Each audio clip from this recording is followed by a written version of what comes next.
Can you tell me what the biblical Ark of the Covenant was and whatever happened to it? Are you allowed to talk about it? It's not directly related to the human creation. It's something that happened much later on your planet. What you consider the Ark of the Covenant, but it's much more an electronical device than just an ark. It's very often depicted on your world as something much more primitive. It was actually a communication device for the people in this particular region to communicate with beings from a higher level.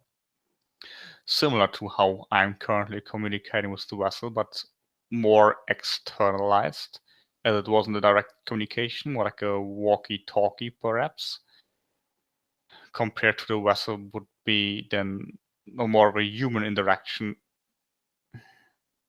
I'm trying to find better words than David's mind.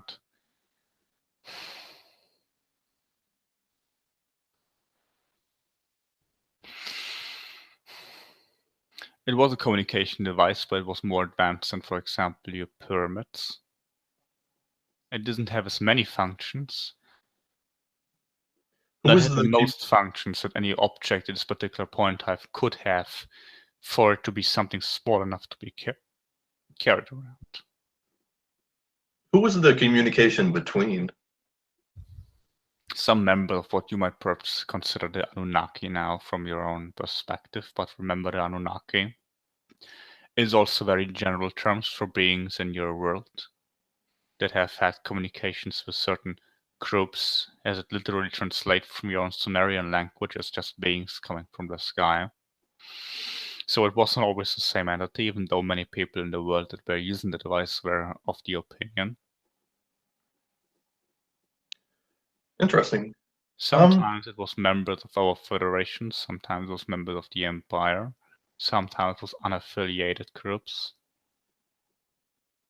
So, as you may be aware, it's a huge mystery on our world. Like, whatever happened to the Ark of the Covenant?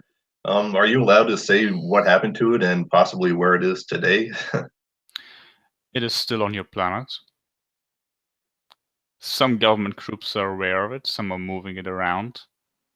It's still in a similar region it was back then, the Mesopotamian region. It's built in a bigger structure. It's what you would consider buried, not underground, but it's in a building. Okay. Okay, interesting. So another quick question then. Yes. There are Can still you some people using it. That's the most I can share at this point. Interesting.